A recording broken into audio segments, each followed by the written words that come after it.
fun. So we're going to kick off because we have got a lot to get through over the next hour, talking about finding journalism jobs nobody else knows about and kind of how you can make your application for those stand out.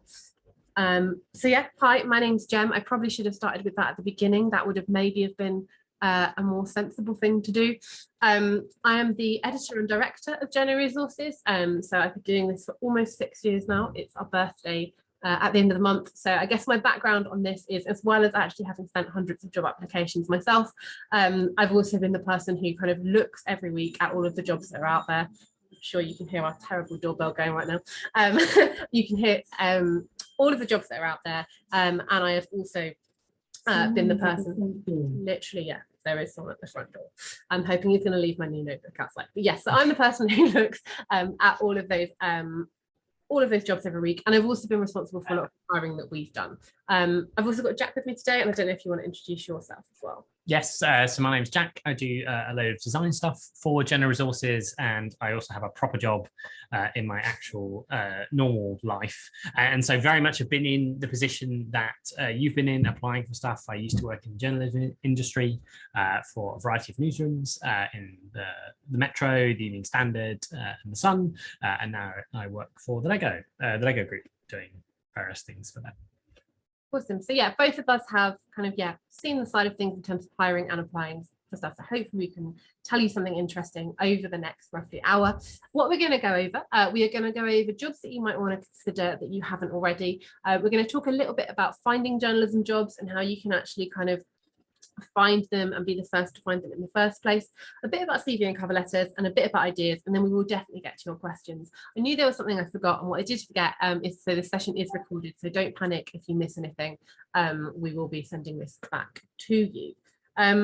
So yeah, to kick off. Yeah, so to kick off, we kind of wanted to have a bit of a survey with you all. We wanted to know the sort of jobs you are looking for, the sort of jobs, the sort of organizations you're looking to apply for, and also why you're looking to apply for those kind of organizations as well. So we can just do kind of a quick 60 seconds or so in the chat.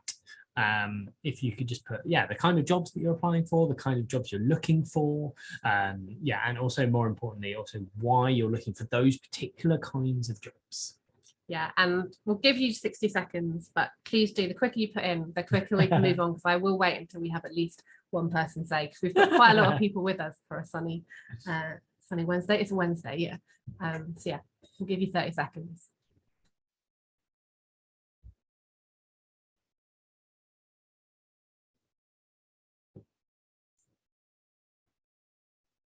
Tracy's first in. Get double points, Tracy. Oh, great. We've got quite a few coming in. So yeah, we've got a couple of people saying entry-level positions. I know we've got a bit of a mixture this evening of people who are looking to both get the first job and maybe some a little further on in their career. So that's really interesting to know as well. Gaming, entertainment, local journalism, freelance shift work, remote. I think that's interesting. Yeah. Showbiz reporting. What else have we got here? Freelance journalist looking to move into a full-time position. Okay, so it looks like we've got like a bit of a broad mixture. Yeah, a good mix. A bit of a broad mixture here. So hopefully, I think some of the stuff that we will talk about will be relevant to all of those things that you said there, and we'll kind of keep that in mind as we go through. And please do, if you have anything that you want to interject with as we go, please do. So I think it's really interesting. We always kind of start by asking this question when we do workshops around this, and we do tend to get similar-ish kind of answers around things that people are kind of looking for. So especially when people are kind of thinking about getting an entry level, and also even, when we're running these workshops for people who are slightly further on in their careers and they're thinking about their next steps, we often get the same kind of answers. And do feel free as well to kind of put into the chat why you're looking for those particular roles as well, because I'd be also interested in what it is about those roles that kind of really appeals to you. And then at the same time as people telling us anecdotally what they're interested in doing, we also hear from a lot of people that obviously journalism is really competitive, which it is. We know that we have thousands of people signed up to our kind of newsletter every week. Those are all people that are looking to get a job. There aren't thousands of jobs every week. So I was thinking about it. And I was like, hang on, I've got a jobs board. I can actually have a look at some of this stuff and see what actually is the most popular. So what I've done, and I will show you now, I've pulled up 2 tables of our 10 most popular jobs from over the past 12 months. So from June that we're in now to June last year. And this is the entry level table. You can see right at the top, we've got the Telegraph editorial grad scheme with about 5,000 views. For some reason, that seems to be the most popular one out of all of them. It was top last year when I did this. We've got TalkSport apprenticeship, Mail Online, the IS talent scheme, the FT scheme. All of these things are very, very kind of what you would expect, right? At entry level, all of the grad schemes are coming up top and having the most amount of people kind of looking at them. And like, there's no 2 ways about it. 5,000 people looking at something is a really huge number. The one thing I would say here is just to caveat this is 1, I'm not saying these numbers to kind of terrify anyone. And 2, 5,000 people doesn't mean that 5,000 people applied. This is just how many people looked at the jobs on our jobs boards in particular. But you can very much see a theme here, I think, in entry level jobs. People are looking for things which have big names. They are looking for things which clearly kind of say, this is a trainee, this is going to give you a bit more training. And this is something that you're, you know, they're very clearly labelled as entry level jobs and things that are a specific route for people who are just out of university, and things that are very much focused around the traditional kind of reporter / journalist job at typically big name publications. And it's pretty much a similar picture if you look at our kind of next step and kind of beyond jobs, which I pulled out as well. This table is slightly more scant because we have a much harder job convincing people to advertise with us at higher level because we force them to put a salary on. But I think you can see some of the similar trends here. You know, Samsung's Update, Sifted.eu, Insider, all fairly big names are that we have actually managed to convince to work with us. And again, there's very kind of obvious next step progression things: assistant editor, events editor at Time Out, co-editor, all of those things, I think, entirely as you would kind of expect. People are looking at big names and they are looking for things that are that kind of predictable journalism path, right? Like you start as a trainee journalist and you end up as an editor. So I wanted to show you these 2 sets of stats for 2 reasons. And as I said, neither of them is to terrify you. The first reason is that if you actually know what is popular, then you can start building the basis of a strategy. If you know that your dream job is sports writer at the Upshot, and you know that that's actually really popular and 500 people are taking a look at it, you can go, okay, well, this is the job that I'm actually going to spend a longer amount of time on. So actually, I think having the knowledge of what is popular means that you can start to make the building blocks of that and go, this is the thing I'm going to spend longer on. And then also, I kind of thought, well, if this is what's popular, what's the opposite? What are the jobs that nobody is looking for on our site? And so these are some of the least looked at jobs on our site, again, over the last 12 months. I will send these slides. I appreciate there's a lot of data on here, and it's something that's potentially worth just kind of like combing back through at a later stage. You can see on the left-hand side, I've got the more entry-level positions there, and on the right-hand side, I've got some more kind of senior-ish next step roles.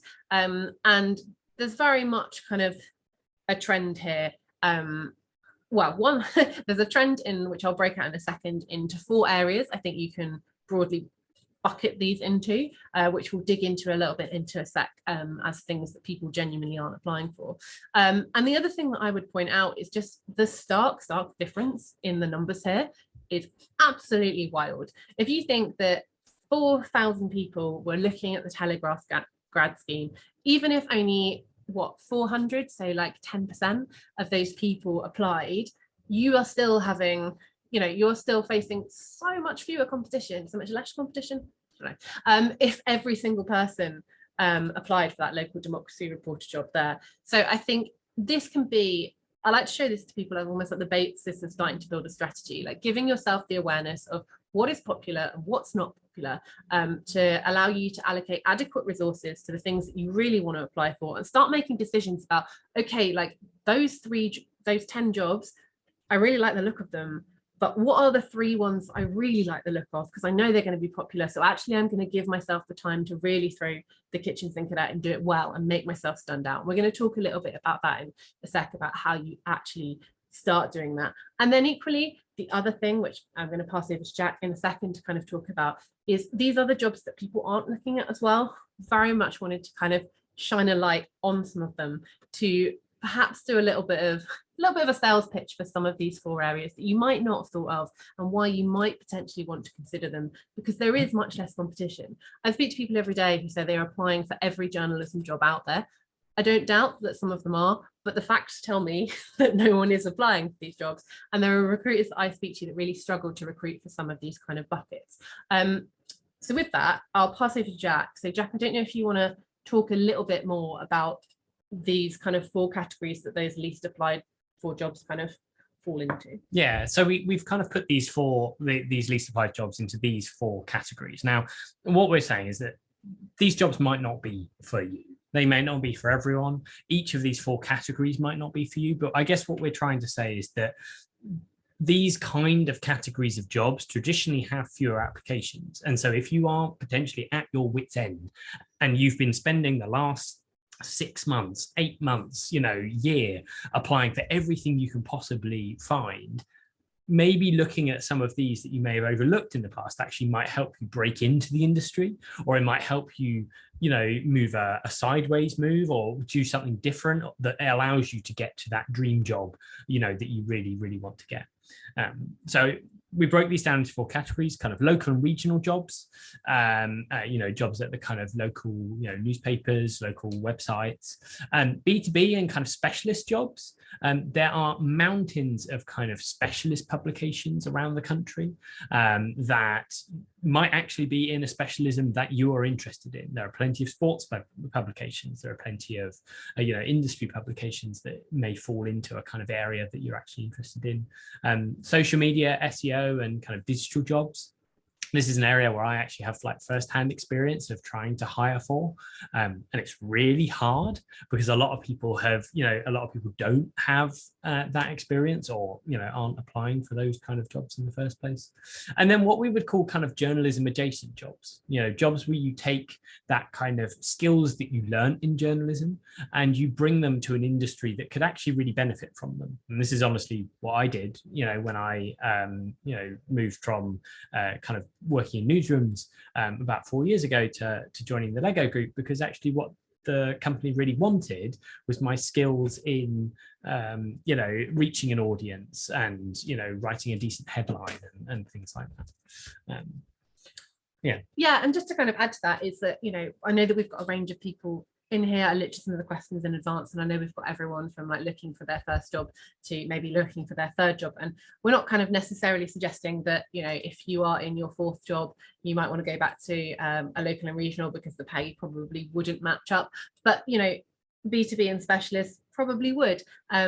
Equally, social media tends to kind of pay well because that is more in demand. And I think the other thing that I have both found when I have been involved in hiring for social media jobs, and I think you've probably found as well, is that these shortages get more apparent the higher up you go. So it's really hard to recruit an entry-level social media manager. I can tell you from past experience and having spoken to lots of recruiters who are struggling to do it, it's even harder to recruit someone 3 jobs up. So this is just as applicable, 3 jobs up the kind of pyramid as it is at the beginning.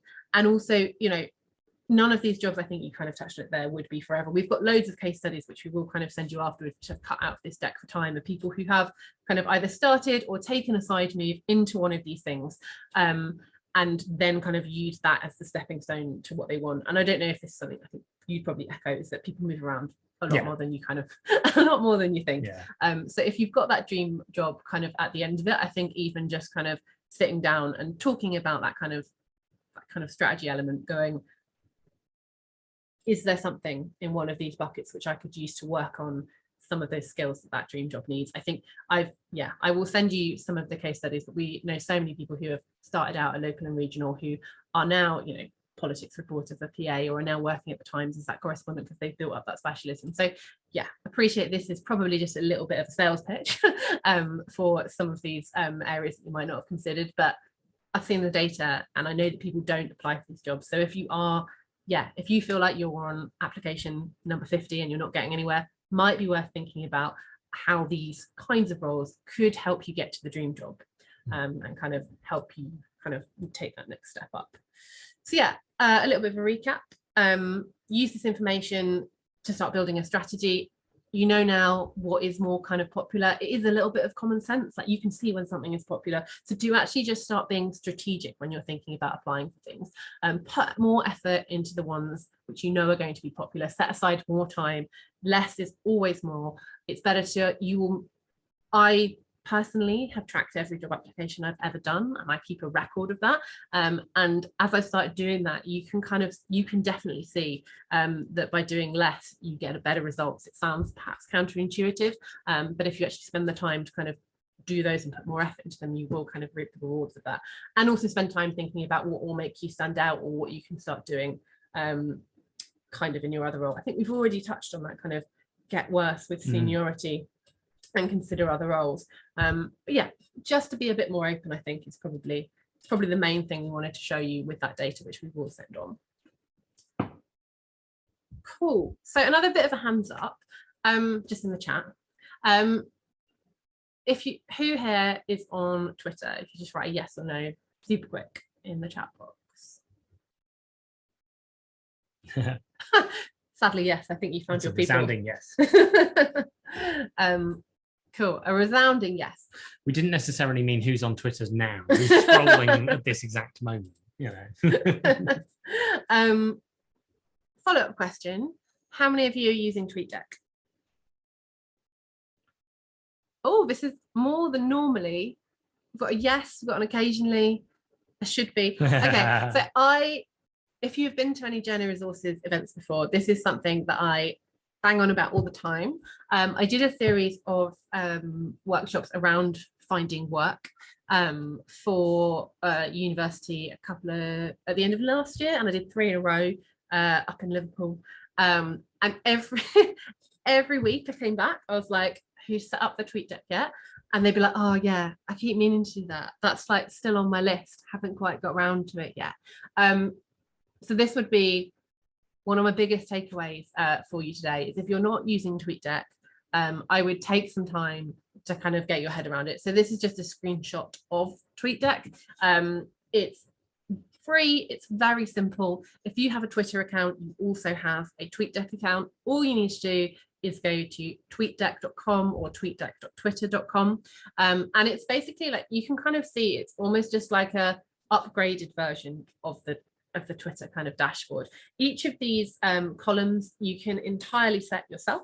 So you can see here, all you do is on the left hand side where it says search Twitter, you type in exactly what you want to search, and it will bring up a specialized feed for that, where it will search the whole of Twitter for that phrase, and you've almost got your kind of like own mini feed for that specific search. This is what I use every single week to create the Journo Resources newsletter. I specifically use it to find jobs and freelance opportunities. So this is literally what I use to find the jobs that I put in the newsletter. And so if you can get your head around using this, you're going to be the person that gets there before all of the thousands of people that are on those kind of like journalism mailing lists. It's very, very easy to use. As I say, you just put the phrase in, it will make that dashboard for you. If you put quote marks around it, that means it searches for that exact phrase. Calls for pictures there. If you don't put quote marks around it, it gives you loads of stuff about baseball, which is entirely unhelpful. And then you can also change the settings. You can kind of see next to that kind of search bar on calls for pictures, there's a little kind of toggle, and under there you can set all sorts of things, all sorts of parameters. So you can go, actually, I'm only interested in things within a specific time frame, and you can set that. You can go, I'm only interested in things from a certain account. So you can get really, really granular about what you're searching for. And all you kind of need to do is sit down first off and go, what do I want to search for? What are the keywords that someone might be saying if they are about to hire or about to put out a freelance opportunity, which is something that I might be interested in. And you can get really, really granular with that, say kind of geographical areas, you can say timeframes, all sorts of things. The other thing that you can do in here, which is definitely worth doing, I haven't got this on the screenshot, but what you can do is you can also create lists. So if there are specific places or editors that you're keen to work for, you can put them all into a list. You don't have to let them know that you're putting them in a list. You make a private list, they won't get a notification. And then again, you can make that into a separate little kind of column, so you can see every time they tweet. You can also kind of check if someone has ever tweeted that they are looking for someone to kind of work with them. So we genuinely recommend this as a really kind of useful tool to get your head around. Another thing that I will send you, I appreciate this probably all seems a little bit abstract, but just go to tweetdeck.com, have a look around, and I will send you, I have a big old list of about 45 phrases that I search every week when I am kind of putting together the newsletter, to give you a bit of a heads up. And all I try and do is think about, if I was typing, if I was the person writing, looking for someone to work with me, what were those common phrases that I would type. So I will send that through to you, and I will also send through the list of kind of commands that you can use to make search easier. And yeah, that would be one of my biggest recommendations, because that's what I use kind of every week. And then a final couple of things on, oh, whoops, I've accidentally gone forward. There we go, that's what I intended to do. So find a couple of things that I do kind of every week that I will send through to you when I'm putting through that Journo Resources newsletter. So my process literally every week is, I have in my head, I have a massive list of journalism jobs boards that we've just found over the past 6 years. I manually write them all down into this notebook here, and I go through them all one by one. Not suggesting that you need to do that. What I will send you is, we have made a list of basically the dozens and dozens of places that we have found over the last 6 years that advertise journalism jobs. And if you have a particular niche, there are some that people kind of tend to look at like slightly less. So yeah, I will send that through as a resource as well. And I think another thing that gets ignored to a certain extent is LinkedIn. And I don't know if you wanted to talk about that a little bit. Yeah, LinkedIn actually, as a job site, if you've never kind of played with it before, kind of is very keen on you getting a job. And once you let it know that you're kind of interested in getting a job, it really won't stop emailing you until you stop going on the website. And so, yeah, I found the job that I'm currently in actually through, LinkedIn, and through it emailing me incessantly recommendations that it thought would work for me. And so I guess the piece of advice that we have there really is like, it doesn't have to be a manual process, especially if you're maybe, you're kind of loosely interested in maybe moving job, but not necessarily, actively, out there looking, just kind of having one of those emails sent to you kind of on a daily basis or on a weekly basis, will put you in a more of an advantage than, seeing an opportunity several weeks after it's potentially been advertised.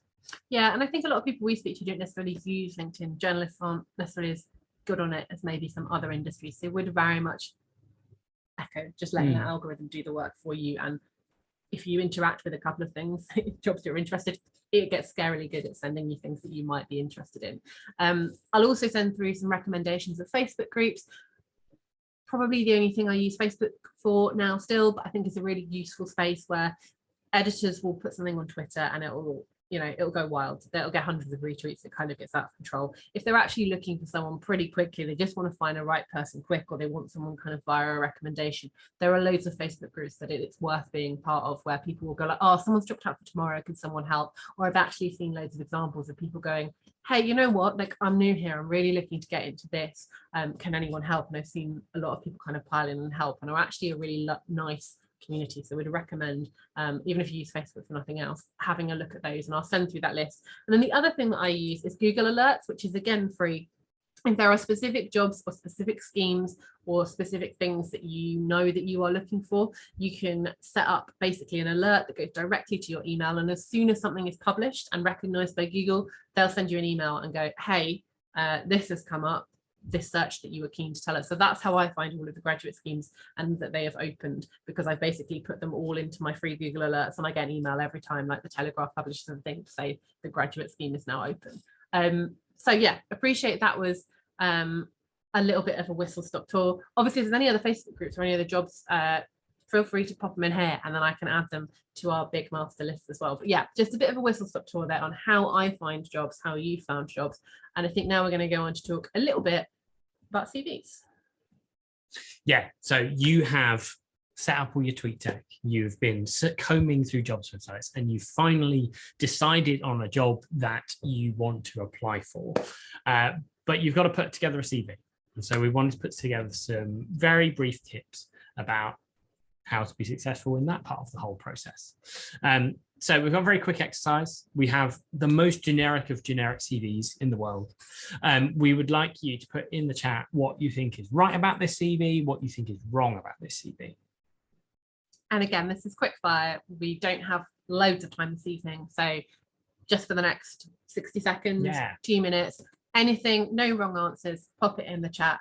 And again, this is a bit of an entry level version, but what we're going to kind of run through is applicable to any kind of levels of CV. So yeah, we'll sit in silence until someone says something.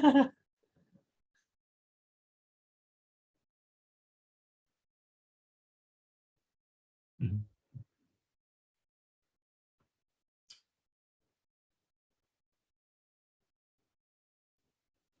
2 in already. 3, amazing.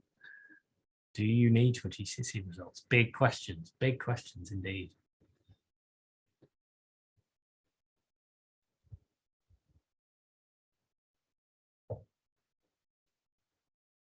They are indeed.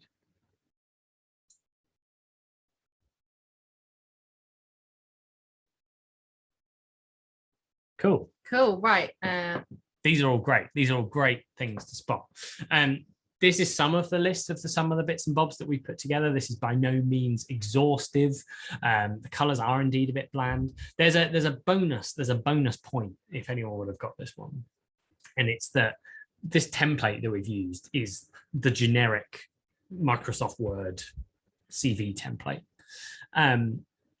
But the thing about that as a template is that a lot of people use it.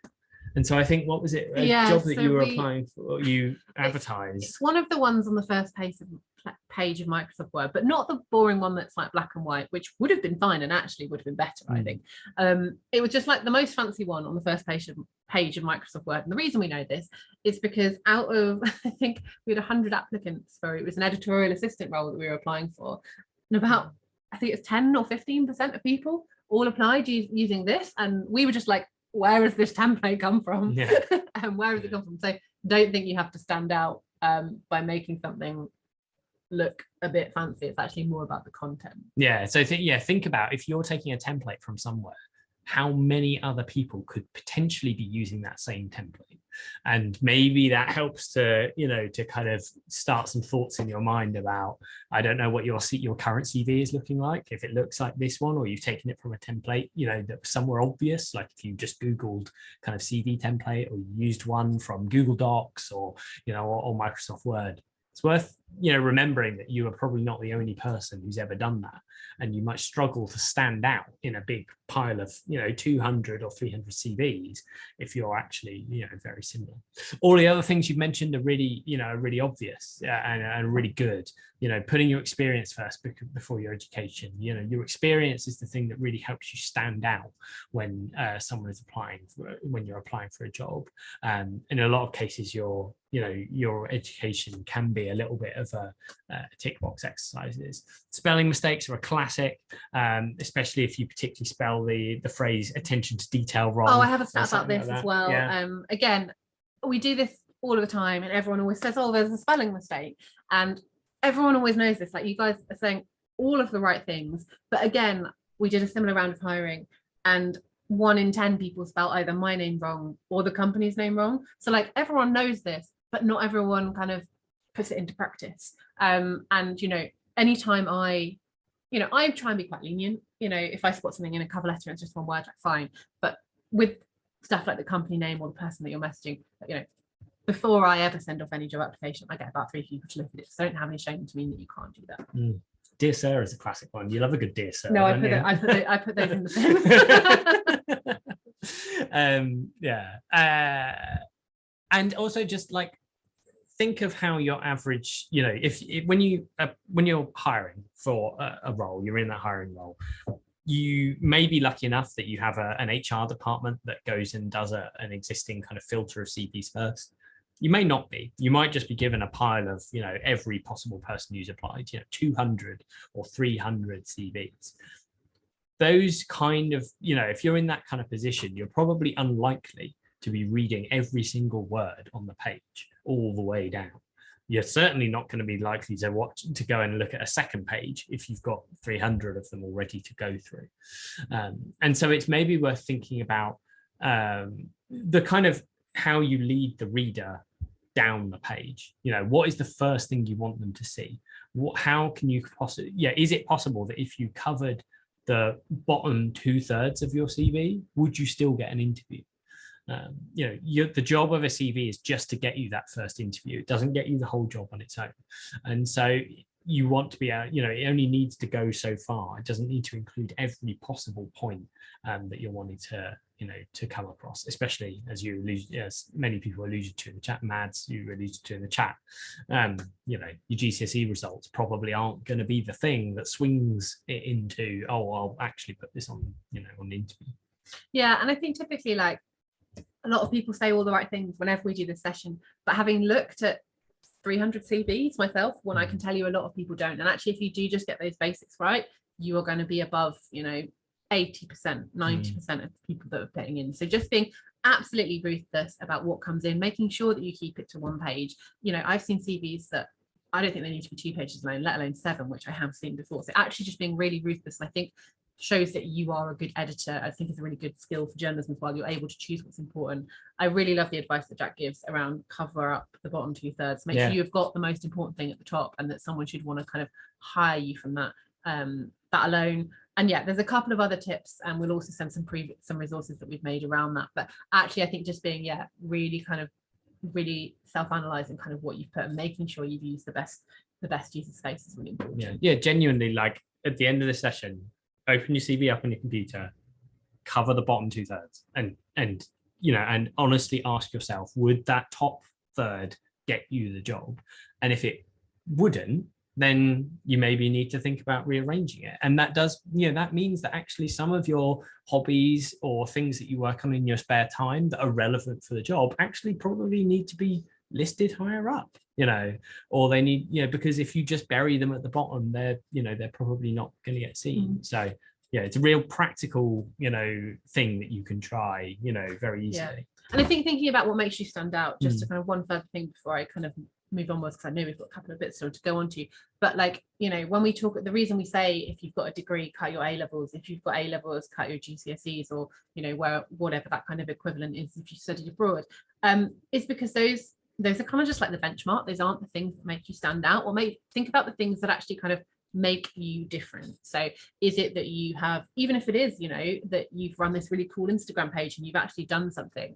I know when I've been hiring before, one of the things that I find most impressive and I look for is that people have just gone and done something. So really kind of think about putting those things to the top. And also my other bullet point here is just make sure you personalize your CV every time. We're going to talk about cover letters in a second, but I think that generally people tend to personalize the cover letter and just send a stock CV, whereas actually, don't assume that these two things will be given to you together. You did a round of hiring recently where you were just presented with one and not the other, and we're given them separately. I don't think that's pretty standard, but that happens, and both of those need to stand alone. So while you might have a master CV which has kind of all of that stuff on, and you want to pick and choose from it, make sure that at the very least, if you've got a I wouldn't call it objective, but if you've got a personal profile and a little kind of introduction to yourself at the top, make sure that at the very least is personalized. I would say that actually all of the bullet points that you have underneath probably should be tweaked as well to say those keywords from the job description as well, because you really need it to kind of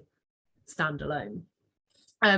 And then another thing I wanted to add, this is a very rough example that I typed very quickly earlier, so don't use this as an example, but I wanted to give you an idea, is I hardly ever see people showing not show not tell is the way that I think you've phrased it previously. Don't just say tasks that you do, just make sure that you actually kind of show what you've done and kind of take that a little bit further. So a couple of examples I've got here is, rather than saying you write weekly features on a weekly basis, there's nothing to stop you linking a couple of the features you've done or talking about the skills that make up those features. So doing sensitive interviews or pulling together data or whatever. So really having that next level of thinking. for example, the other one I've got here is if you've got saying that you're managing Facebook or Instagram or whatever, are there any stats that you can pull or any specific tools you can use? So I think actually just going beyond the basics of a job description at wherever it was that you were, and actually really pulling in some examples, and not thinking that an example is a thing that's just for a cover letter. There's nothing to stop you popping that in there as well. So yeah, that leads on to my 3, I guess, what I would call golden rules. Make sure it's personalized. Don't just send in a stock CV for everything. Make sure you're tweaking and changing it. Do keep it to just 1 page. I've got a stat actually coming up later, which I will show you to illustrate exactly why it should just be 1 page. And just make it really easy for people to see why people should hire you. All of the stuff that seems really, really basic that I'd never really thought about before, like putting bullet points in rather than a big paragraph of text. When you're the person who's actually looking through 300 CVs, you actually realize why you just need to make it super easy for that person to go through. And especially if Jack was saying, if it's not that, it's very unlikely that the editor is going to be the first person looking at your CV. It's probably someone in the HR department, someone a bit more junior, who just needs to actually see, oh yeah, this relates to this job. Yeah, I'm going to put those 5 of 10 through. So yeah, those are the 3 golden rules. We do actually have, we are working on currently a big library of like successful CVs. So we've got a couple here, got a few more here. So I will send around the link to the draft of that so that you can have a look at it, because sometimes I think it's just really useful to see kind of examples of how that works. So we'll send that through in the resource pack as well so that you can see some of those and how that actually kind of comes across in practice. Cool, right, we'll do some stuff on cover letters. Yeah, so you've sorted out your CV, you've picked the job you want, you've sorted out the CV. The final thing you need to do is write your cover letter. So we've got a bit of a task for you. You are I want to put you in my head 4 years ago. You're applying for the job that I had previously at the Lego Group, which was digital editor, and you don't know me, you don't know what I've done, but I want you to take a guess at how you think the cover letter could start. Like, just put the first, the first sentence, the first few words in the, just in the chat when you get again. Again, no wrong answers. No, you're just sitting there. You've written Jack Dear Love cover letter at the top. You've got your cup of tea. You're ready to go. Addressing the person by name. Amanda's first in. Someone else must have ideas too. None of these are bad ideas. Yeah. Just want to see a few before we do the reveal.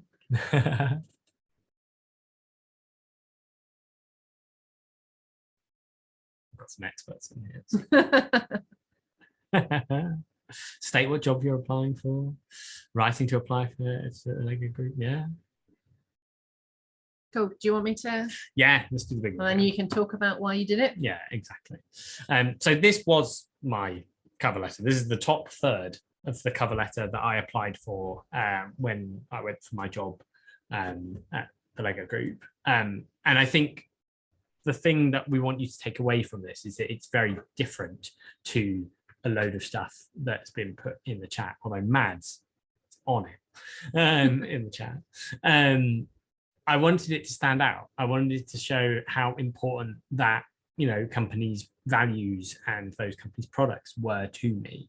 And so I started off with a very simple paragraph that really actually just talks about, that as a thing. And more importantly, I haven't used, going back to kind of what we were talking about earlier around a number of people using the same CV template.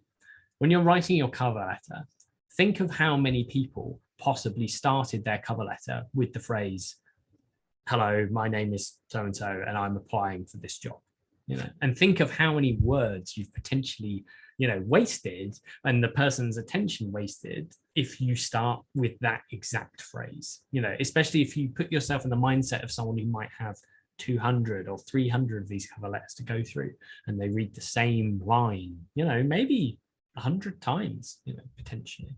And so I started off with a very, I guess, personal paragraph about what the job meant to me potentially. And then I went very quickly actually into my, relevant experience and included, links to a number of the pieces of content that I had helped create many years ago, because you're sending a PDF. You can include links in a PDF, you know, and you may as well. You want to be showing off as much of your work as possible. And to Jem's previous point, showing is better than just telling. Yeah, and I think the other thing that I would say about this is sometimes we show, as Jack said, I really like to show this example because it is so different from that standard, like, hi, my name is and I'm applying for. Sometimes we show this to people and they kind of go, oh yeah, but like I'm applying for a really serious brand, like I want to work at the Times, I want to work at this local newspaper, you know, I wouldn't necessarily do that. But we're not necessarily showing you this saying, you know, you have to start everything with a picture of you like reading the Times page 5, but it's just to make you think about, put the most important stuff to the top. You know, what is the thing that will really kind of, that is the most important that you want them to read? And there are no rules, it's a cover letter. So just to make you think, it doesn't have to be as playful as this, like you can match the tone of the brand, but think about, is there another way in? Is there a story you want to write? Is there, you know, a reason why this brand kind of means something to you? And just thinking about it slightly differently, because, you know, as Jack said, if there's someone reading like 200 of these, this will make someone kind of stop and sit up and go,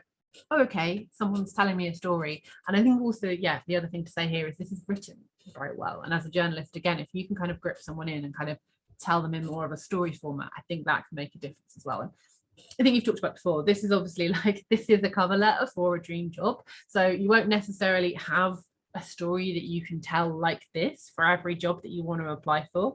But there might be a different way in. It might be a bit more subtle. It might be, you know, less like this, but it still might be a bit different from, dear so-and-so, I'd like to apply for this job.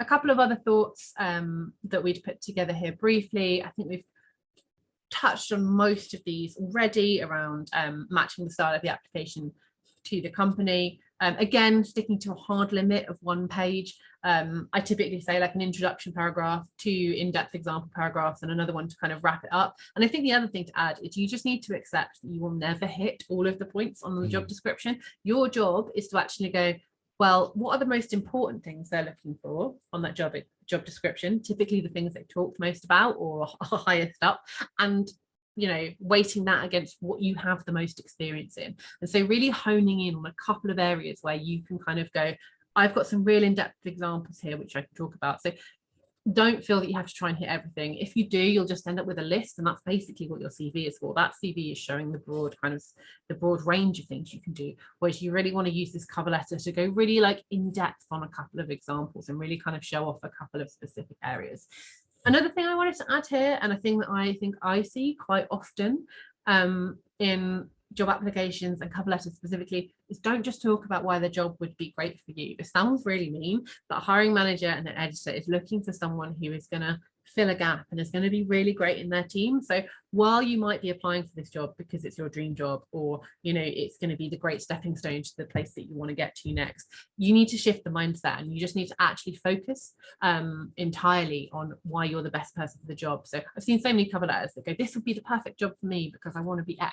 Don't think about it like that. Think about it in terms of why you will fit and why you will do fill the gaps that they have in that team. Yeah, I think that's broadly everything we had on cover letters. And then finally, before we take some of your questions, because I know we don't have too much time left, I wanted to talk a little bit around just how to actually stand out. We've obviously put a couple of, you know, details there around some basic tips we found around CV and cover letters, but a couple of things that I wanted to kind of mention. This terrible, again, you can tell I did these slides somewhat quickly. This terrible analogy is just around actually, again, taking a little bit of time to really make your application good. When we've hired in both of our separate roles, various different organizations, you get a massive rush early on. So many people are terrified that it's going to close straight away. So they apply early on and they're just not very good. And it's a real shame, because you can see that these people would have put in great applications if they'd have actually just given it a bit more time. You don't have to spend ages of time, but you do need to go probably like sleep on it for a night and then spend an evening doing it. Don't just chuck it in straight away. It probably for us is around the midway point that we actually start, about a week in, that we actually start to get some good applications. So I just wanted to kind of show this. It's a real like curve for us. It's the stuff that we get in early on. typically isn't the people that we end up hiring because they haven't spent the time to think about it or the time to kind of really put it together well. It's only that midway kind of point and then up to the last rush, which again is a bit of a mixture that we tend to find the people that we would literally be hiring. So do just kind of, back yourself and give yourself the time to do that. A job's never going to close at a weekend. And then finally, I wanted to show this before we quickly talk about some ideas, is that we had 400 applications for our fellowship the year before last. Just reading that, I time tracked it because I'm a big fan of time tracking. I time track everything. There's a time tracker on right now. But it took me 3 whole days, and that was just to read, not even to reply. And again, I don't want to show this statistic to be terrifying, but I hope that that gives you a little bit of context as to why you need to be so kind of on it and in people's face within the first third, and really just make it easy for people. So I think actually just having that in the back of your mind of, just to read all these will take 3 days. So I need to make it really easy for someone to see why I am the best person. And then finally, before we go to some questions, did you want to talk a little bit about this, just around coming with an idea? The other thing that we've kind of talked about is when you're looking to stand out, one of the things that can actually really help you stand out is come up with an idea or present an idea. It shows that you've actually done some research, or you've tried to at least visualize what you might be, and maybe it helps inspire that editor to kind of see how you might fit in the organization and show your kind of individual kind of creativity. And the other thing we were going to say is it doesn't even have to be a good idea. It doesn't even have, you are almost certainly never going to actually end up doing the idea. It doesn't have to be practical. It doesn't have to be actually something that you really, really want to do, but it's more demonstrative of the kind of things that you would bring to that organization. To Jem's point previously, the hiring manager is looking for what you're bringing to the organization rather than you being like what you would get out of being at that role. And we've put together some tips that, as we said, Jems will kind of send you the slides of kind of various tips of what that idea could be. We wanted to show you some ideas that we've sent in applications previously. The one on the left is one I sent for Lego. I can't remember the exact part of it now. It was that long ago. It was like 4 years ago now. But I did a very basic kind of animation of a minifigure saying a load of stuff, and it was meant to be something around engaging families. I think it was meant to be like, it was like a filter that could speak. I never did this idea. I've been at the company for 4 years. I'm never going to do this idea ever. But the point is that I actually showed my creativity in the application. It showed that I'd actually spent some time, invested in that application from the start. And we've put some mock-ups here. You don't necessarily have to do that. We've got some mock-ups so you kind of see what we're kind of getting at. But it doesn't. You might pitch this animated head that children do. It could be, I think this middle one is you suggested a newsletter. It was a job that I applied for probably about 6 or 7 years ago for Vox. I didn't get it. I got through to the first round. I didn't get any further, and had suggested this kind of, the job was like short form editor or something like that, and they hadn't named the section or anything like that. And so I put together some screen grabs of what I thought it could look like or what it could be called and things like that. So just wanted to kind of show you like how that could kind of look like. And again, I'll send these slides through afterwards, but if you're a bit stuck and you're like, where do I incorporate an idea into this? Like, it doesn't have to be kind of as much as this. We just want to show you some physical examples to kind of inspire you as to what you could do. But literally just, within that cover letter CV, at all points of the process, what channels aren't they using properly? Like most places, probably haven't got their head still around Instagram Reels and TikTok yet, which is ridiculous but true.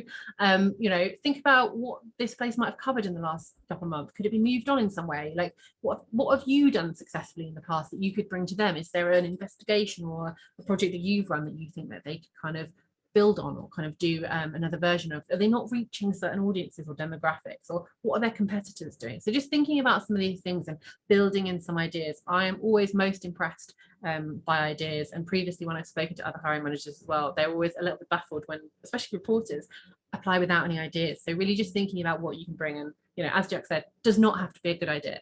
Definitely doesn't have to be a good idea. And so I think that's broadly where we decided to leave it, so that we could make sure. Oh, is it? Oh, some final thoughts. I did have some final thoughts. I knew there were. So some final roundup thoughts. apply for less and do it better. Like, pick the popular things that you really want to do, and do them well. Accept that it takes time. Like, you do notice people who rush at the beginning. Don't feel like you can't ask others for help. Yeah, show not tell. And yeah, just to say you will get there. So let's make sure that we do go to some questions now, because I appreciate that we have talked at you for a long time. So if anyone has any in particular they want to start by popping into the chat. But in the meantime, Jack, I'm going to give you some from our massive list that we had in advance. Well, a lot of them. We had a number in advance. A lot of you think you're all too old, and you're definitely not too old. And as someone who's in his early 30s, some of the ages that you were putting in the chat when you were thinking too old, frankly, quite insulting. So you're definitely not too old to join journalism, no matter what age you think you are. We will all be working, into our 70s or something like that. And so we will all be doing a number of different jobs throughout that time. And no job has to be forever is the thing I would say as well. So anyone who submitted a question that was like, I'm 23, am I too old to get into journalism? You're definitely not. Anyone who submitted a question that was like, I'm 40, how do I change and be into journalism? You are also not too old by any stretch of the imagination. Like, you all have transferable skills, and just because you want to be doing journalism now, doesn't mean that you have to do it to the end of time. But also, just because you're doing a different job now doesn't mean you have to do that job until the end of time. I actually overheard you giving some quite, and I think this kind of ties into the element of being strategic that we mentioned before. So if you're thinking, whatever age you are, I'm not quite in the right job, I don't, I want to pivot into journalism. I actually overheard you giving some quite good advice to one of your mentees the other day around actually just being a bit strategic. And, if you first need to work out, what the end goal is, but you just need to work out what the next step is and use what you kind of have with you. So you kind of go, okay, so I want to be a broadcast journalist. I'm currently doing X.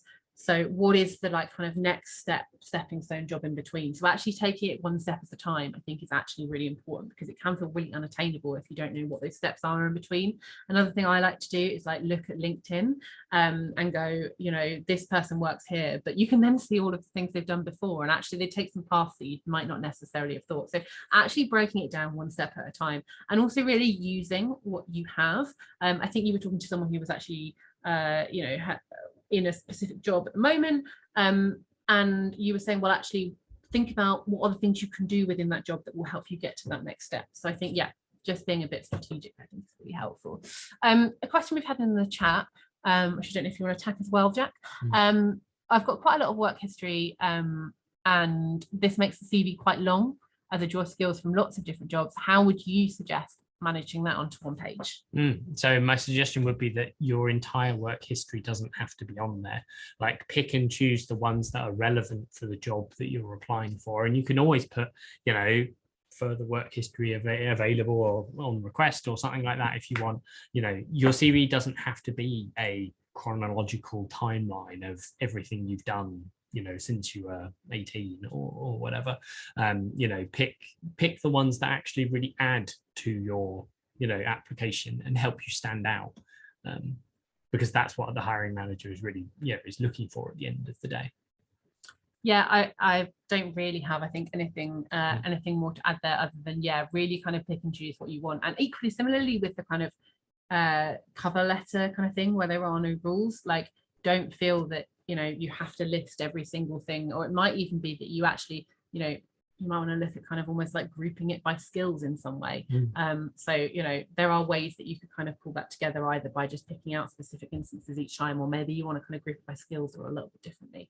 Another one we've had in the chat is someone who's taken one of the routes we recommended earlier, specialist trade, and now want to kind of move to a more generalist role or just something different. Is that but don't have any formal qualifications? Will that count against them? And is it going to be really hard to kind of change tack? So I think the question is basically about moving on from one of those kind of specialist areas into something else, and does it matter that you don't have any qualifications? I think it obviously slightly depends on the organization that you're applying for, but at the same time, if you've got like practical experience in the in the area, if you're writing on a regular basis, front load your application with that. They may or may not care whether or not you have an NCTJ or something like that. It really depends on the organization. I think there are some jobs which definitely want you to have media law, for example.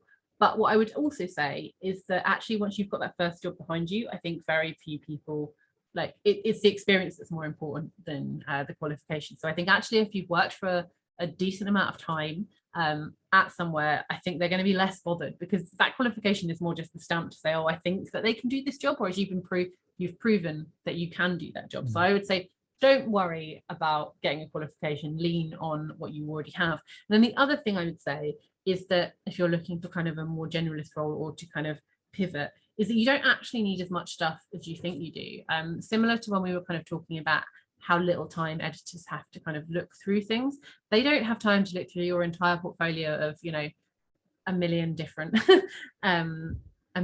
stories. So actually, if you can just kind of pull together 3 examples of things you've written over your time there that maybe span a kind of slightly wider variety, even if it's just, I can write a feature like this, I can write kind of a news piece like this, and kind of show your breadth. They're not kind of going to be looking for you to have reams and reams and stuff, because they won't have time to read it anyway. So yeah, that would be my advice, is that I wouldn't worry about the qualification kind of thing, to be honest. I would just kind of focus on making sure you have a couple of examples. And also, people move around way more often than you think. Like, people go from specialist roles to I know a lot of people who are now working in kind of online national newsrooms that have come from specialist titles. So I think actually just putting yourself kind of out there is no problem with that.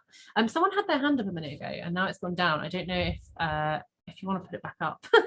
Sorry, it's me, Jeanette. Thank you for all your advice. It's quite interesting. It's very interesting, actually, because I'm finding it very difficult, as everybody else is here, to get into the industry. So I've sort of done various things in my journey. My background is administration. So I've had to do all of the creative side of the things that I'm interested in my own time. So I've written for a newspaper, written for a magazine as a freelance writer. I've studied in broadcast journalism, in radio, certified in, stuttering. Done just various things. I've done a podcast, but I'm struggling to kind of get any permanent work. It's just always a barrier. So I thought what I would do is try to do my NCTJ. So I went through the process and had to apply for the bursary because I didn't have the funding, but unfortunately they didn't deem my financial situation enough that I could get the bursary, but I just don't have the finances right now to do the NCTJ. So I was thinking, oh my gosh, that's just another barrier, another delay to me wanting to get in. But hearing you say that I don't actually need NCTJ to get in is quite refreshing, but I'm still finding, even with all the experience that I have, it's still a struggle to just get in the door.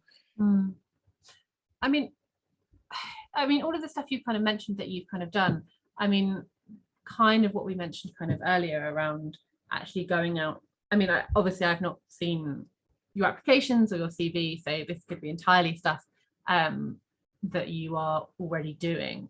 Is I think actually it sounds like you've got like a really great kind of like range of experience, and I'd almost maybe kind of like hone into like one particular kind of area depending on what you're applying for. And then I would also say that, if you said you've done a podcast and stuff like that, like that's like, I'm always more like, I find it really impressive when people have gone out and done stuff. So really kind of emphasizing up kind of that area, I think, as well. I don't know if it's something you particularly wanted to. Yeah, it sounds like you're really doing loads, which is awesome, and that's the main thing. You're actually building your experience, and you're not letting the kind of rejections stop you from still doing things that you want to do. And the thing I will say is you will get there.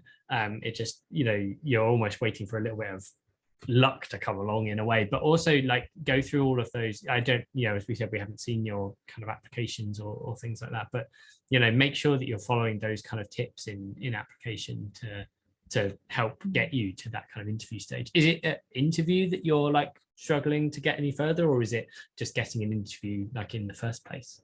Just getting an interview in the first place. I think the other thing I would add, don't lose your thought, but really quickly. Okay, you go first. I was going to say, so if it's getting an interview in the first place that's really the trouble, then I think really go back and when we send you the deck for the CV and the cover letter pieces, like that seems to be the bit that you want to troubleshoot, like, or try something different, or try a different approach, that kind of thing, because once you've nailed kind of that stage of the process, then you're able to put yourself forward a lot easier, when you're in the interview.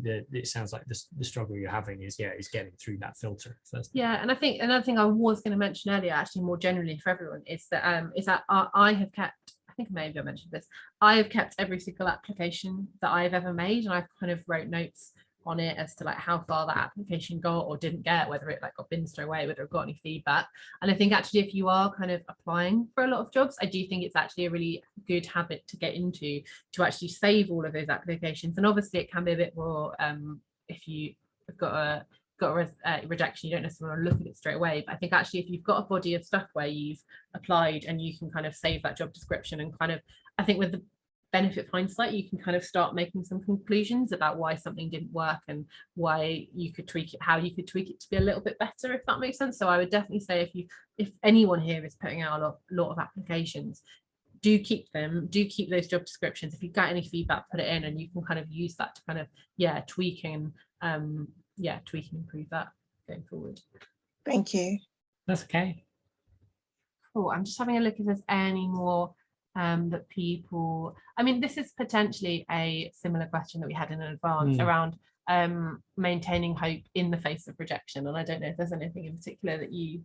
No, I think actually your tip around tracking like each application you apply for, I think actually, is useful, because I think if you are getting a lot of rejections, actually, sometimes you need to see for the wood for the trees. Sometimes you need to actually take a step back and look at I often take a very data-based approach to when I'm doing stuff. And so actually, if you are getting a lot of rejections, ask yourself, know how many you're getting, or know what stages you are getting through.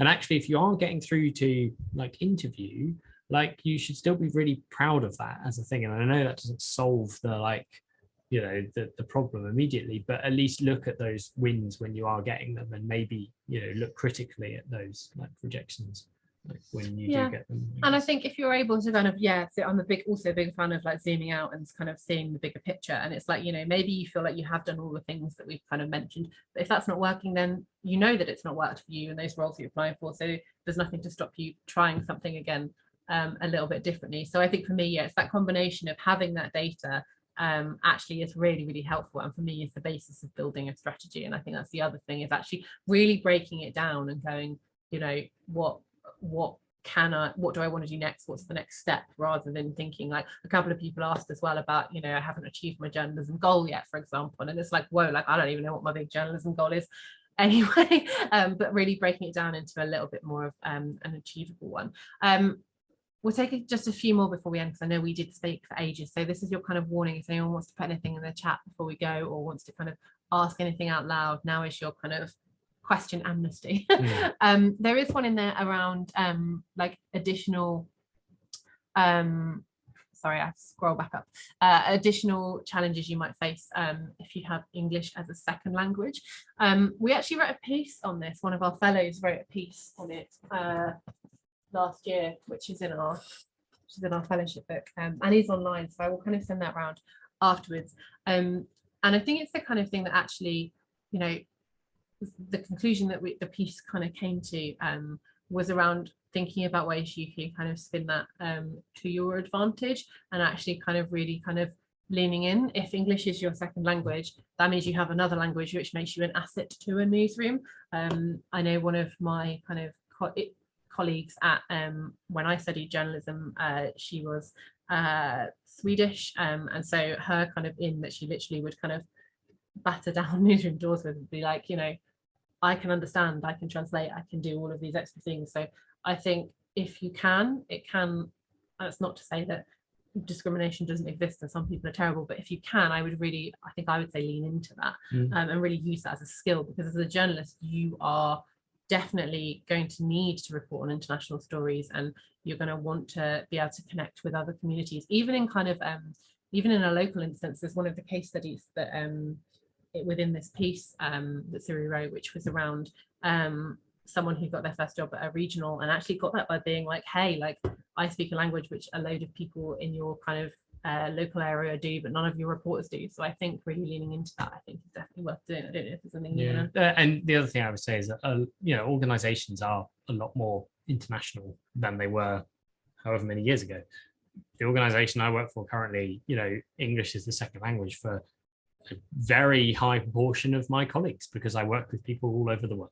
And you know, we all speak English to each other, I guess. And so actually they, you know, those kind of, you know, there are organizations out there that, you know, where actually that that outlook or that, you know, international nature of their staff is actually something that is, you know, it can be a real advantage to them.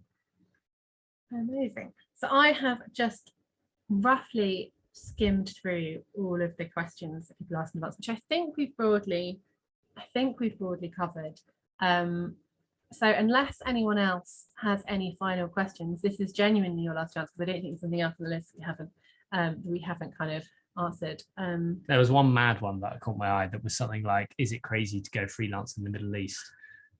No, follow your dreams, do what you want to do, I guess, but do it carefully or whatever, I don't know. Plan. I was going to link that person up. We have a former director who literally just did exactly that, so I'm going to link that person up. But yeah, you know, I think just to end, I think we kind of mentioned it on the last slide, you know, you will get there, and it can feel you know, it can feel terrible at times, and so I think that's equally why it's important to find places of community. Like, so I will definitely send out all those Facebook groups, which are really, really useful places of community. There are loads of WhatsApp groups as well. So I'm in a WhatsApp group for working class journalists. There are loads of places where you can actually just find your people to moan to, or to like give, you know, help give you advice. And I think actually finding those pockets of community of people that understand, I think is, you know, some of the most useful things you can do. Hannah also has mentioned in the chat some of the mentoring schemes, so we'll share that round with you as well. But yeah, and like, you only need to take a slightly different approach to be better than 90% of the other applications. Coming to a workshop like this, you know, and actively kind of thinking, well, what, you know, what do I need to change about my approach to you know, applying for jobs to get out of that rut, you know, is already putting you, you know, ahead of the vast majority of people who are also in a, you know, in a very similar position, but aren't maybe, you know, open-minded about that application process and willing to kind of change or try something different or look critically at their own work, you know. Yeah, absolutely. And it's often a very small thing that's a blocker that you need to change.